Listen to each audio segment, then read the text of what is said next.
మహోన్నతుడు మహాగణుడు తండ్రి కుమార పరిశుద్ధాత్మ త్రియేక దేవుని ఘనమైన నామమునకు స్తుతి ఘనమైన ప్రభావాలు కలుగును గాక. గత కొన్ని దినములుగా ధ్యానం చేస్తున్నట్లుగా ఈ లేఖన భాగాన్ని ముగింపులోని తీసుకురావడానికి దేవుడు చూపిన కృపకై మీకే దేవునికి ఘనమైన స్తుతులు స్తోత్రములు చెల్లిస్తున్నాను. ఒక్క మాట చివరిగా ఈ యొక్క మాటలన్నీ జ్ఞాపకం చేసి ఈ వాక్య భాగాన్ని చాప్టర్ని క్లోజ్ చేయాలని ఆశ కలిగి ఉంటున్నాను. పరిశుద్ధ గ్రంథంలో యోహాను గారు రాసిన పత్రికను మరొకసారి చివరిగా ఇది చదువుకొని వాక్య భాగాన్ని క్లోజ్ చేసుకోవడానికి ప్రయత్నం చేద్దాము. మొదటి యోహాను గారు రాసిన పత్రిక 3వ అధ్యాయం 20వ వచనం. ఇందువలన మనము సత్య సంబంధులమైన ఎరుగుదుము, దేవుడు మన హృదయం కంటే అధికుడై సమస్తం ఎరిగి ఉన్నాడు గనుక మన హృదయం ఏ ఏ విషయములలో మన యందు దోషారోపణ చేయును ఆయా విషయములలో ఆయన ఎదుట మన హృదయములను సమ్మతిపరచుకుందుము. ఈ యొక్క అంశం మీద ఒక 10 విషయాలు మాట్లాడడానికి దేవుడు కృప చూపినాడు. అందుకొరకే దేవునికి ఘనమైన స్తుతులు స్తోత్రములు చెల్లిస్తున్నా. మన యొక్క హృదయం మన మీద దోషారోపణ చేస్తూ ఉన్నది. ఏ విషయాల్లో దోషారోపణ చేస్తున్నది అంటే మన యొక్క ప్రార్థనా జీవితం గురించి, మన ఎదుట మన ప్రార్థనా జీవితం గురించి, అదే రీతిగా సాక్ష్య జీవితం గురించి, తగ్గింపు జీవితం గురించి, మన హృదయం గురించి, మన ధైర్యం గురించి, మన క్రియల గురించి, మన యథార్థతను బట్టి, మన యొక్క యుద్ధోపకరణములను గూర్చి, మన యొక్క విశ్వాసమును గురించి, మన యొక్క ప్రేమ గురించి ఈ యొక్క గత కొన్ని దినములుగా మనం ధ్యానం చేసుకుందాం. మన యొక్క హృదయము ఇవన్నిటి మీద దోషారోపణ ఎత్తిపడుతున్నటువంటి క్రమంలో మన హృదయాన్ని మనం సమధిపరుచుకునే రీతిగా మనం సిద్ధపరచుకోవాలని దేవుడు నాకు ఇచ్చినటువంటి ప్రేరేపణను బట్టి మీ మధ్యలో ఈ వాక్య భాగం ఉంచినాను. అందుకొరకై దేవునికి ఘనమైన స్తుతులు స్తోత్రములు చెల్లిస్తున్నాం. ఈ యొక్క వాక్యాన్ని వింటున్న మీరందరూ కూడా మన యొక్క హృదయాలు మన మీద దోషారోపణ చేస్తున్నాయండి. ఆ దోషారోపణ చేస్తున్నటువంటి క్రమంలో మన హృదయాన్ని సమధిపరచుకోవడానికి ప్రయత్నం చేయాలి. మనము దేవుని న్యాయపీఠం ఎదుట నిలబడబోతున్నాం. ఎటువంటి కల్మషం లేనటువంటి వ్యక్తుల వలె దేవుని న్యాయపీఠం ఎదుట నిలబడితే మనకు కావాల్సినటువంటి బహుమానాలు అన్ని దేవుడు ఇస్తారు. నిత్యము శరాబులు కెరూబులతో వేవేల దూతలతో కొనియాడబడుతున్నటువంటి దేవుడు మన ఎదుట ఉంటాడు. ఆ శరాబులు కెరూబుల మధ్యలో మనం కూడా ఉండి గాన ప్రతిగానాలు చేసి దేవుని ఘనముగా ఘనపరిచేటువంటి అవకాశం దేవుడు మనకి ఇవ్వబోతా ఉన్నాడు. ఏదో ఆషామాషిగా దేవుని మందిరానికి వెళుతున్నాం, ప్రార్థనలు చేస్తున్నాం, వస్తున్నాం అంటే కాదండి. మన విశ్వాస జీవితాన్ని కాపాడుకోవాలి. మనకు హృదయము మన మీద చేస్తున్నటువంటి దోషారోపణ చేయకుండా దాన్ని సమ్మతిపరిచే రీతిగా నీవు సిద్ధపడాలని దేవుని సన్నిధిలో ఈ మాటలను ఈ మధ్యలో ఉంచుతున్నాను. కాబట్టి మనము ఇప్పటి వరకు విన్న 10 అంశాలను బట్టి నీ యొక్క హృదయం నీ మీద దోషారోపణ చేస్తున్నది. నీ యొక్క హృదయాన్ని నీవు సమ్మతిపరుచుకున్నట్లుగా నీవు సిద్ధపడవలసిందిగా ప్రభు సన్నిధిలో మీ అందరికీ జ్ఞాపకం చేస్తున్నా. దేవుని లేఖనాలు సెలవిస్తున్న ప్రభు నందు మీ ప్రయాసము వ్యర్థము కాదు అని. మన ప్రయాసం దేవుని అందు ఎప్పుడు వ్యర్థం కాదండి. మన దేవుని నమ్ముకున్నది, బాప్తిసం తీసుకున్నది, మందిరానికి వెళుతున్నది, ఏదో ఆదివారం వస్తే మందిరానికి వెళుతున్నామని కాదు, ఏదో అయ్యగారు ఎవరిని అంటాడేమో అని చెప్పి వెళ్ళడం కాదు. నీవు దేవుని నమ్ముకున్నావంటే నిత్య జీవానికి వారసుడు అవడానికి నీవు దేవుని నమ్ముకున్నావు.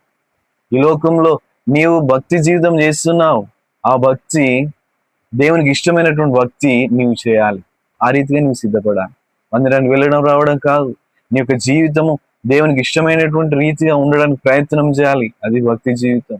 ఈ లోకంలో ఎన్నో సంవత్సరాలు దేవుని నమ్ముకుని ఏదో ఒక రోజున మనం చనిపోతాం. చనిపోయినటువంటి ఆ స్థితిలో ఆ దేవుని పరలోక రాజ్యానికి ఎదురుగా మనకు ఒకవేళ ఆహ్వానం దక్కకపోతే, అక్కడ ఉన్నటువంటి దేవదూతలు నీ ఉండే చోటు ఇది కాదు, నీ ఉండే చోటు వేరేదని చెప్పి ఒకవేళ దేవదూతలు కనుక నిన్ను ఆపితే నువ్వెంత బాధపడతావు? అయ్యో, భూలోకంలో ఉన్నప్పుడైనా నన్ను నేను సిద్ధపరచుకోలేదే, నన్ను నేను నిరూపించుకోలేదే దేవుని దగ్గర, నా హృదయాన్ని నేను సమ్మతిపరచుకోలేదే అని చెప్పి అక్కడికి వెళ్ళిన తర్వాత బాధపడే కంటే ఈ లోకం ఉన్నప్పుడే నీకై నువ్వు సిద్ధపరుచుకున్నప్పుడు దేవుడు నిన్ను బట్టి ఆనందిస్తాడు, నిన్ను బట్టి సంతోషిస్తాడు. ఆ నిత్య రాజ్యంలోనికి వెళ్ళే ముందు ఆ ఒక భక్తుడు చక్కటి పాట పాడతాడు. నీ ద్వారం నే తట్టు వేవేళ నీ దూతలోచి స్వాగతములు పలుకు వేళ పరవశించి నాట్యమాడేదా. ఆ నిత్య రాజ్యంలోనికి మనకు ప్రవేశించే ముందు వేవేల దూతలు వచ్చి మనకి స్వాగతం పలుకుతుంటే మనకి ఎంత సంతోషం అండి, ఎంత ఆనందం అండి, ఎంత ఉత్సాహం అండి. ఇవన్నీ నీవు పొందుకోవాలంటే ఈ లోకంలో నీవు సిద్ధపరచబడాలి. నీకై నువ్వు సిద్ధం చేసుకోవాలి, నీ యొక్క హృదయాన్ని సిద్ధం చేయాలి, నీ యొక్క జీవితాన్ని సిద్ధం చేయాలి. ఒక పరిపూర్ణమైన వ్యక్తి వల్ల నీవు తయారవ్వాలి. దేవుని లేఖనాలు సెలవిస్తున్నాయి, నేను పరిశుద్ధుడనే ఉన్న ప్రకారము మీరును పరిశుద్ధులుగా ఉండమని దేవుడు స్పష్టంగా సెలవిస్తున్నారు.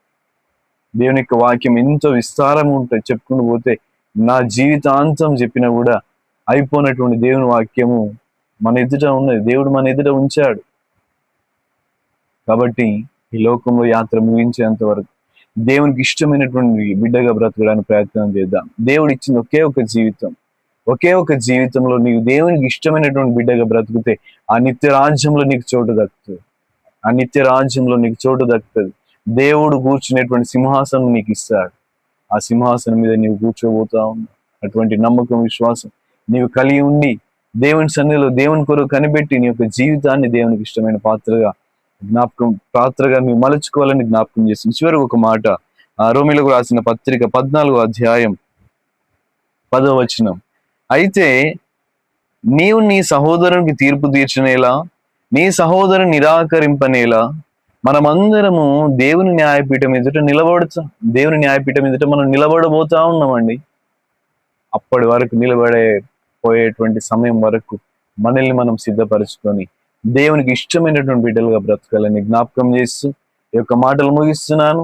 ఈ యొక్క వాక్య భాగం మీకు ఆశీర్వాదకరంగా ఉన్నదని మేము విశ్వసిస్తున్నాం.